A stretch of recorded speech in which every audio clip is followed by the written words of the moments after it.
Boa noite, pessoal. Vamos iniciar a nossa aula de correção.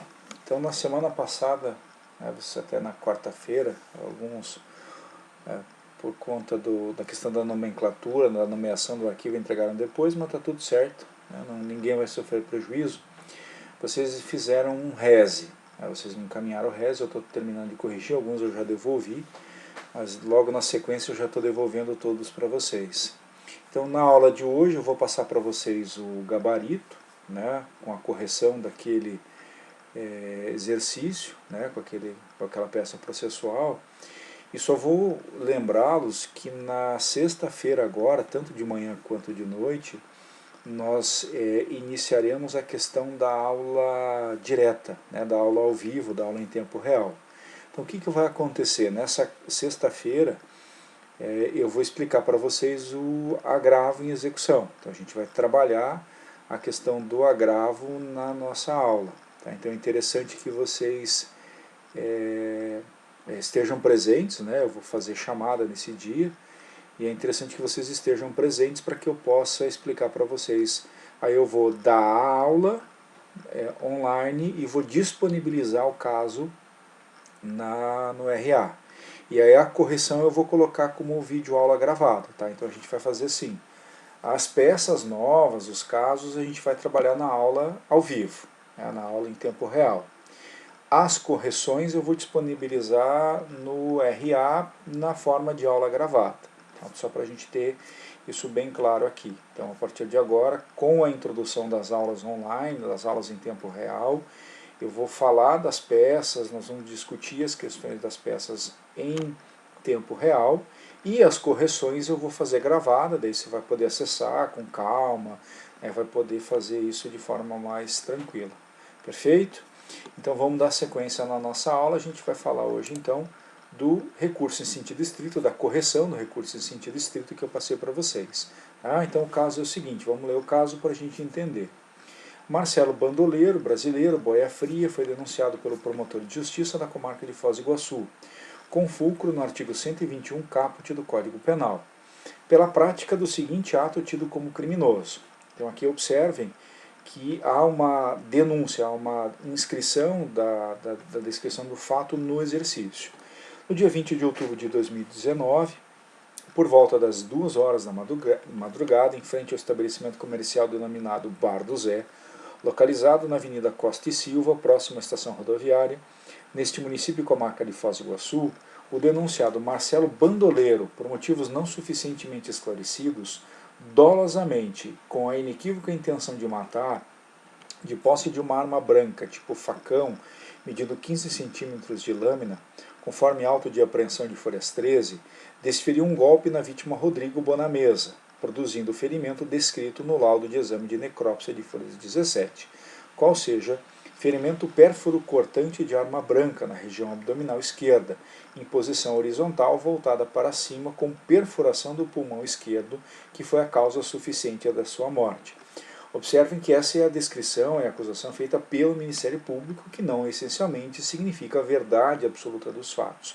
Até porque, na verdade, nós como advogados do Marcelo, nós temos a questão, a predisposição de tentar afastar essa acusação por parte do Ministério Público.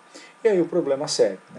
O inquérito policial tramitou normalmente, tendo sido concluída a investigação em 2020. A denúncia foi recebida, autos de ação penal número tal, e o acusado devidamente citado para apresentar a resposta à acusação em 11 de março de 2020.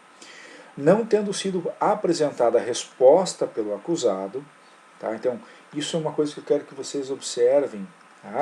Aqui o problema, ele explicitamente está indicando que o sujeito não apresentou a resposta à acusação. Então ele foi regularmente citado, e o problema, de forma explícita, informa a ausência da resposta por parte do acusado. O meritíssimo juízo da 2ª Vara Criminal desta comarca de Foz do Iguaçu abriu vista ao Ministério Público por 5 dias, tendo em seguida designado audiência de instrução e julgamento, momento em que foram ouvidas 5 testemunhas de acusação. O que a gente tem que entender é que no procedimento do júri, e aí algumas peças que eu já corrigi da turma da manhã, elas já vieram com toda a identificação dos artigos errada, né? Então muita gente colocou o artigo 396, parágrafo 2º, artigo... Né? Gente, nós estávamos trabalhando no rito do júri. Lembram daquelas perguntas iniciais que a gente fazia antigamente lá, né? Qual o crime, ação penal, procedimento a ser observado. Então aqui o procedimento é do júri. Então não teria como alegar lá o 396. Nós estamos falando aqui do 406, que fala da resposta à acusação. E especificamente o artigo 408, ele determina que, né, não havendo o réu regularmente citado, pessoalmente citado, se ele não apresentar a defesa, né, por meio do seu advogado, nem constituir advogado nos autos, ele está indefeso. E aí é de responsabilidade do juiz nomear uma defesa para o cara. E o problema deixa claro, o problema indica para a gente que não houve apresentação da resposta à acusação, não deixou subentendido, deixou claro que não houve. Tá? Aí ele segue. Todas assistiram o fato e afirmaram conhecer a vítima e o acusado, e que ambos não eram amigos, e tampouco tinham passado desabonador. O réu, obviamente. Né? Afirmaram ainda que Marcelo Bandoleiro estava sóbrio, comemorando o aniversário de um amigo, e após ter sido importunado várias vezes pela vítima, Rodrigo Bonameza, que estava embriagado, reagiu com um golpe de facão, o qual sempre trazia consigo por conta do seu trabalho. Por fim, declararam que a vítima estava bêbada, incomodando todos no bar, pedindo dinheiro e reagindo agressivamente com diversos xingamentos e empurrões, quando não conseguiu o que pedia. E que Marcelo Bandoleiro só reagiu porque a vítima o importunou muito e, na verdade, o acusado só queria assustar Rodrigo Bonameza com o facão, mas acabou acertando o golpe. Então aqui a gente tem no problema situações que demonstram o que aconteceu, né? Como é que estava a situação fática da vítima e do autor do fato. Ouvidas todas as testemunhas, regularmente o magistrado concedeu prazo para a apresentação de alegações finais orais, tendo o Ministério Público pugnado pela pronúncia do acusado. A defesa do réu, nomeado pelo juiz para a realização da audiência de instrução e julgamento, manifestou-se de forma fundamentada, enfrentando todas as teses possíveis, acatando o pedido do Ministério Público. O magistrado pronunciou Marcelo Bandoleiro pela prática de homicídio simples, nos termos da denúncia. Observem, alguns de vocês sustentaram a tese de ausência de interrogatório. E aí, nas peças, eu fiz a seguinte observação. Ouvidas todas as testemunhas, regularmente o magistrado concedeu prazo. Quando o problema ele quer indicar a ausência de um determinado ato processual, tá, senhores, ele o faz de forma precisa, como ele o fez com relação à resposta à acusação. Então ele colocou lá que o réu citado deixou de apresentar resposta à acusação e o juiz determinou em seguida, né, a manifestação do Ministério Público. Então lá não havia dúvida quanto à ausência. Aqui se regularmente dá a entender que todos os atos foram regularmente realizados. E por essa razão não haveria ausência de interrogatório, não havia essa nulidade que alguns de vocês eventualmente alegaram nas suas petições. Então só observem quando a gente for ler o problema para não cair nessas pegadinhas. Se bem que numa prova da OAB, por exemplo, o que tiver a mais não vai atrapalhar. Então o fato de vocês terem colocado não anularia a prova, não tiraria nenhum ponto, né, em razão disso, mas não era uma das teses viáveis. Tá? Seguindo ali, né, a acusação foi intimada em 2 de abril de 2020 da decisão de pronúncia e não recorreu. O acusado Marcelo Bandoleiro foi intimado no dia 3 de abril de 2020 e resolveu constituir advogado para patrocinar seus interesses.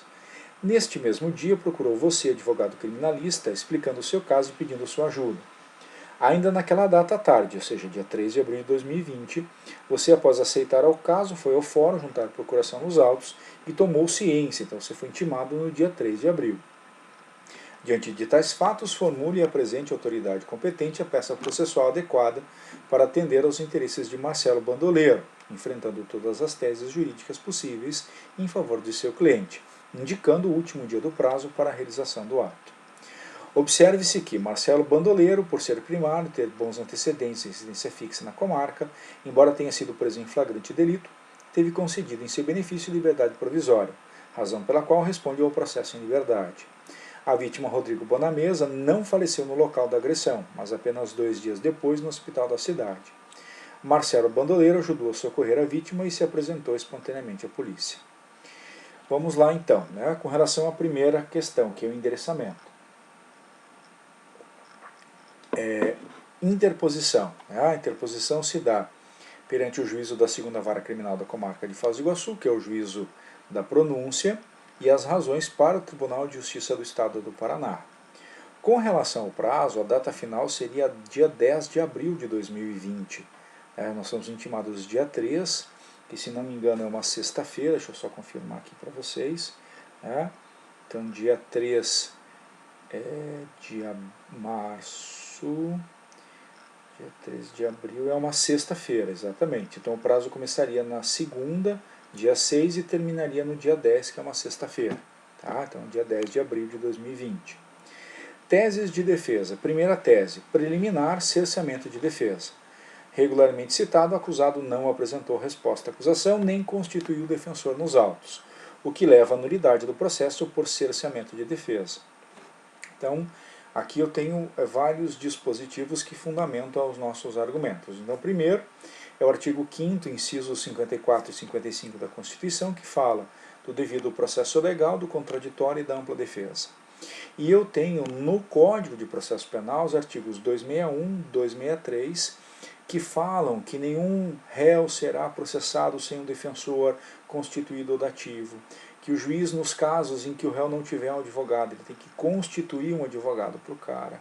O artigo 408, que fala justamente da nomeação de defensor para a apresentação da resposta no procedimento do júri, que é o 418, e o 564, inciso 3, a linha C, que fala da ausência de nomeação de defensor ao réu presente ou ao réu ausente que não o tiver.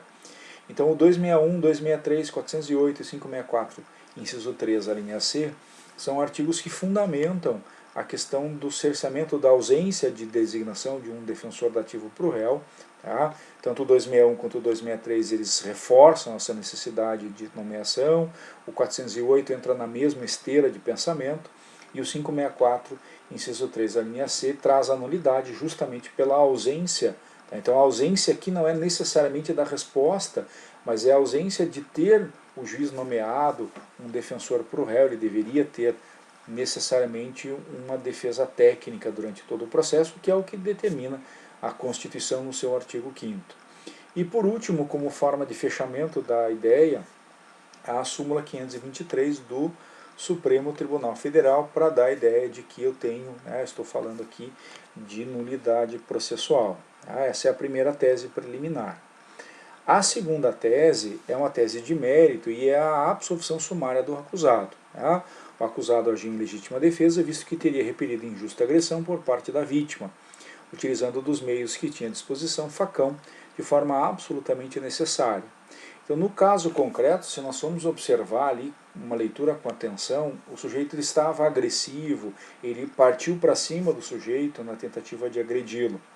E o nosso cliente, ele teria dado uma única facada, um único golpe de facão.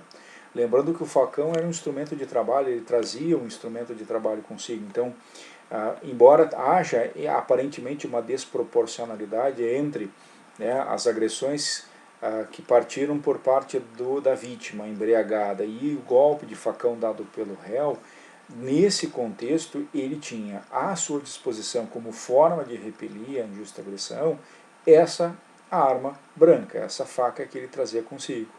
Então, embora muitos de vocês não tenham apresentado essa tese como uma tese válida, nesse caso se observa uma legítima defesa sem excessos, ela se enquadra dentro dos parâmetros normativos essenciais para isso. Então eu teria aqui o artigo 23.2, que fala da exclusão da ilicitude pela legítima defesa, e o artigo 25, que trata dos elementos que integram a legítima defesa. E por fim, a fundamentação legal é o artigo 415, inciso 4.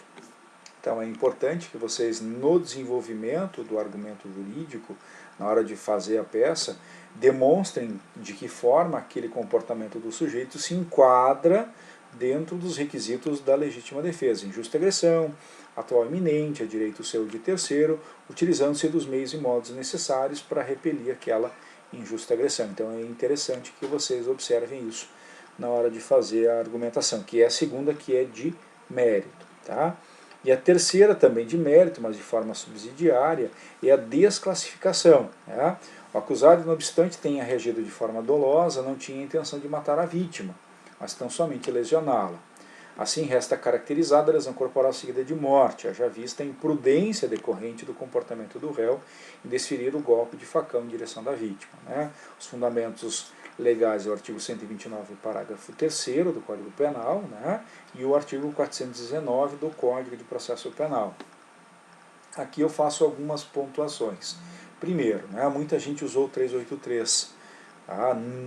Nesse caso especial, nós temos o 419, que fala da possibilidade, porque assim, nós estamos falando do rito do júri, nós estamos especificamente trabalhando as questões do procedimento especial do júri, e nós estamos no final da primeira fase. No final da primeira fase do júri, nós temos aquelas 4 possibilidades: pronúncia, impronúncia, absolvição sumária e desclassificação.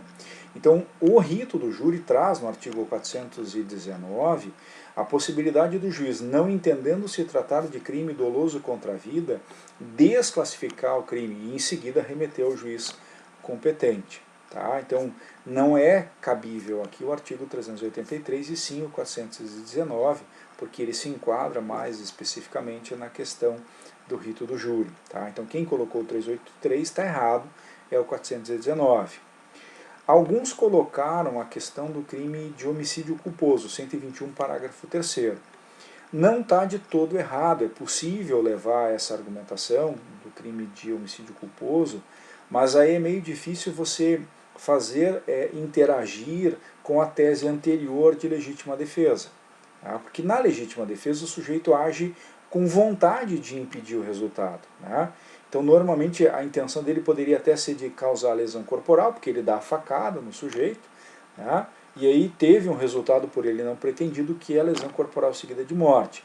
Então, assim, adequa-se mais à sucessividade de teses de legítima defesa e desclassificação, a desclassificação para a lesão corporal seguida de morte.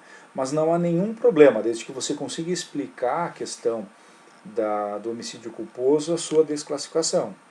O que muita gente deixou de fora, e aí não ficou legal, é não explicar, por exemplo, que tipo de culpa. Porque tem que ser desclassificado para crime culposo. Mas que tipo de culpa é? Imprudência, negligência, imperícia? Né? Quais as modalidades que são cabíveis no caso concreto?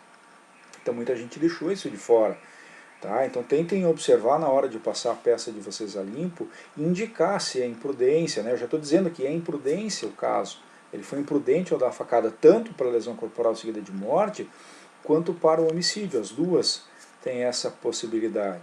Okay? Então, cuidem na hora de construir. Outra coisa, teve gente que não separou as teses, colocou tudo num paragrafão inteiro. Né? A gente já está, já estou quase perdendo as esperanças com alguns de vocês. Tá? Nós já há algum tempo a gente já vem dizendo que quando tem mais de uma tese, elas têm que ser apresentadas de forma individualizada e não num único texto. Né? Então, gente, observem isso, tomem cuidado, tenham atenção com relação a essas questões para evitar, né, ter que ficar passando a peça limpa toda hora. Tá? Então, observem isso na hora de fazer as correções, separem, expliquem, né, argumentem. Agora vocês têm a facilidade de fazer esse negócio aí digitado, porque antes a maioria das reclamações era porque eu tinha que fazer a peça manuscrita. Aí agora vocês fazem digitada, e aí continuam os mesmos erros, continuam os mesmos problemas, continua a mesma deficiência argumentativa. Né? Lógico, a gente tem peças muito boas, com jurisprudências bem fundamentadas, lastreadas, né? Mas tem gente que, puxa, continua assim, escrito à mão, escrito com computador, se tivesse que falar, enfim, ela não rende. E observem isso. Tá? Então, por favor, na hora de fazer isso, tomem cuidado. E aí eu tenho os requerimentos. Né? O conhecimento e procedência do recurso para, preliminarmente, declarar a nulidade do processo pelo cessamento de defesa, nos termos do artigo 564.3 do Código de Processo Penal. No mérito, absolver sumariamente o acusado nos termos do artigo 415 do inciso 4 do Código de Processo Penal, e subsidiariamente desclassificar o crime de homicídio doloso para de lesão corporal seguida de morte, no meu caso, mas vocês podem colocar para homicídio culposo nos termos do artigo 419 do Código de Processo Penal. Né? Não esqueçam que é um artigo só para fundamentar cada um dos requerimentos, né? De forma separada, de forma individualizada e bem apresentados. Né? Eu tenho só alguns avisos, né, com relação às peças que eu corrigi. Então, esse caso do Reze, em outros períodos, não foi no período passado, mas em outros períodos, eu disponibilizei uma peça já pronta do Reze. Tá? Eu começava pelo Reze, não pelos memoriais, então no final eu acabava disponibilizando a peça pronta. O que aconteceu? Tá? Eu, na leitura de algumas peças, eu identifiquei a minha peça. Tá? Então, assim, eu continuo, como eu afirmei para vocês, lendo as peças, não mudou, eu continuo lendo individualmente todas as peças, né, e fazendo as correções e os apontamentos conforme vocês viram. Então é lógico que quando eu leio uma peça que é uma cópia da minha peça, eu vou saber que é a minha peça. Tá? Até porque a forma de argumentação, a forma que ela foi construída é dentro daquela ideia de premissa maior, menor e conclusão. Então não tentem, por favor, né, me passar a perna, eu sei quando a peça é minha. Tá? Então na hora que vocês forem fazer, eu sei se é a minha peça, fui eu que fiz, então eu vou reconhecer os argumentos dentro dela. Então assim, vocês não vão conseguir. Assim, eu fiquei deveras chateado quando eu peguei, assim, foram várias peças que vieram nessa situação, né, de plágio, na verdade, né, porque você copiou uma peça que é da minha autoria, sem nenhuma autorização. Eu fiquei deveras chateado, então observem, tentem não fazer isso novamente, porque se vocês fizerem eu vou saber. Tá? Então esse é um ponto que vocês precisam ter atenção. O segundo ponto é com relação à nomeação do arquivo, gente. As orientações tanto no arquivo do problema, quanto lá na classe virtual, é muito claro. Você vai pegar o seu arquivo Word, tá? E você vai nomear esse arquivo daquele jeito que está especificado. Tópicos especiais 1, quinta aula, Reze, o seu nome e a sua turma. Não tem nenhum problema, não há nenhum impedimento do Word em nomear o arquivo daquela maneira. O que eu quero que vocês entendam é que eu recebo não só as peças de vocês, não só os e-mails de vocês, mas são 350 e-mails por semana. O que acontece? Eu não vou ficar abrindo e lendo todos, eu vou abrir o arquivo e vou salvando os arquivos. Aí o que vai acontecer? Eu vou lá na minha pasta de arquivos salvos e vou separando o que é de tópicos, o que é de prática, o que é de direito penal 4, direito penal 2, direito penal 1. Então quando você nomeia a primeira parte do seu arquivo com o tópicos, eu já sei que aquele arquivo é de tópicos. E aí eu vou saber que é do nono da manhã ou do nono da noite, eu vou transferir. Na hora que eu estiver lendo, na hora que eu for fazer a contagem, porque eu vou abrir o arquivo de pastas para fazer a contagem de quem entregou a peça ou não, eu tenho lá todos os alunos do matutino, todos os alunos do noturno, com os respectivos nomes no título do arquivo. Não preciso ficar clicando em cada um deles para saber quem é o autor. Né? Então eu recebi lá, trabalho ok, trabalho do Sombrio, trabalho pronto, aí eu já não sei nem da onde veio, nem para onde vem. Porque eu vou salvando, gente, são 350 arquivos. Então eu criei um mecanismo, então quem me manda arquivo de penal 2 vem lá, direito penal 2, exercício número tal, aluno, turma da manhã. Então na hora que for nomear, pode ver, quem nomeou errado eu devolvi, eu nem baixei o arquivo. Que daí, então, observem, está lá, não tem segredo, é só você copiar aquilo que está escrito lá e colar na hora de colocar o nome no título do seu arquivo.